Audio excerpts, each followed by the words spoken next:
We're here at Media Day with Coach Damon Magazu, Devon King, and that backfield looking really, really good this year. Coach, very happy to have you home, and you're a Pirate. We love the way you played the game, obviously from a player standpoint, but now you're coaching. How does it feel? Do you have any more added pressure that you're a Pirate, you graduated here, great player, and now you're coaching here?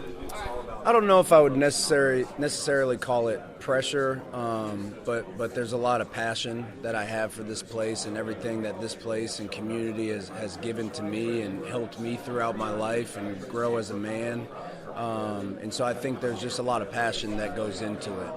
Obviously passionate about this place, but also about the group of men that we have in the building and the staff and their families, and just trying to help these young men, off the field as people first, and then on the field as players. So there's a lot that goes into it. And Coach, this defense, starting with Coach Harrell and all the positions, rock solid this year is the term I use. In fact, one of our colleagues calls the defense the Legion of Doom. And I told him that if you're an old school wrestling fan, then the Road Warriors, that was there in the WWE. But can you talk about the defense as far as the backfield, how you guys are looking this year? Yeah, so there's a lot of depth, and that's kind of been part of our focus throughout camp, is to create as much depth as we can, so that way, we can roll guys through, at all three levels up front, the linebackers and on the back end, to keep guys fresh in the fourth quarter of a game, but also in the fourth quarter of a season. Games and seasons are extremely grueling for these young men on their bodies and their minds, and anytime we can try to keep them as fresh as possible by rolling guys in, and that's what we focused on this camp is development and getting guys to progress to where we can rotate a lot of positions. And Devon, you're here. Obviously, how do you feel about Coach and what about the backfield? It's looking really good this year. I feel good about Coach Mags. He's taught me a lot since he's been here. A lot of things I didn't know. And I feel really good about the defense. Like he said, we got a lot of depth. We're going to be rotating a lot, so yeah. Coach, I think you can still play. Do you have any more eligibility left? We can sneak you in there, player, Coach. I have one play left in me, and I'm going to take it on kickoff. I just want to run full speed and put my pads on somebody. One of the things I haven't asked coaches, how do you feel about the new having the new mic in the helmet? Is that the Mike linebacker that's going to be doing that, calling the plays, or who will be doing that for the defense? It could be a variety of guys depending on, who's playing that week, kind of where it's needed. So that's something that we'll talk about as a staff and, potentially change it up each week by position or player.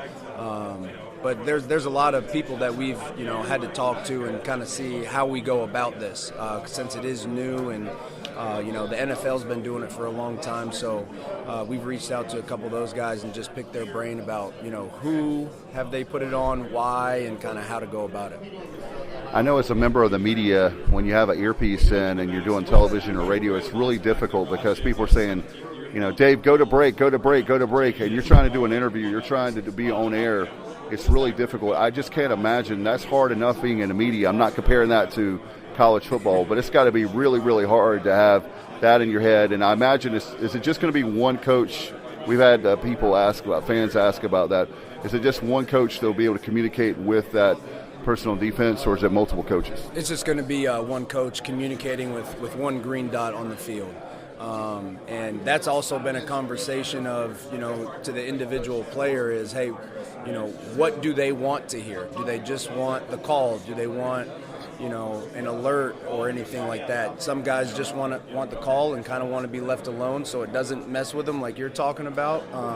So it varies by, players and what they want to play the game. No doubt. Devon, as far as I know the pass defense is something that we want to work on this year.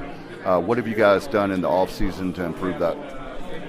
We've done a lot of man stuff, and like I said, since Coach Mags here, he's helped a lot with our coverages. He taught us how to read routes, footwork, and stuff like that.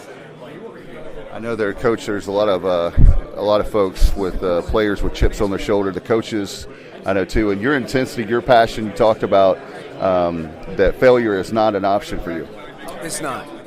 And, especially with this place and the guys that we have on the team and the way that they go about their business and go to work every day, I'm just extremely excited for them to showcase, all the work that they've put in this offseason, and extremely excited about that. I know that you're only focused on one game, but the expectation is definitely to go bowling and an AAC championship, right? Yes, sir. And obviously, like you said, got to take it one game at a time, one day at a time. You got to live in the present and just continue to get better and progress every day. I've been asking everybody, and I'll start with Devon. Have you had a chance to play the new football game, college football game? Yes, sir. I had a chance to play. When it first came out, I stayed up to about 1 o'clock in the morning, and I played all night. Had practice the next day. Was falling asleep in meetings. Shouldn't have did that one. But, yeah, I played a lot. Well, I'm glad you did it now and not during game week. I know you wouldn't do that, but and your coach sitting here. Coach, have you had a chance to play it? I know you've been busy working and recruiting and all kinds of stuff. I have not had a chance to play it. I've actually never been a big gamer, even when I was younger, but I do enjoy listening to these guys talk about who's beating who and who's catching L's and all that. So it's been fun to get it secondhand from all these guys. It's going to be an exciting year. I love this time of year, Media Day, and obviously getting ready for the season. Good luck to you both, and thank you for spending the time with us here on the Sports Objective. Yes, sir. Appreciate you.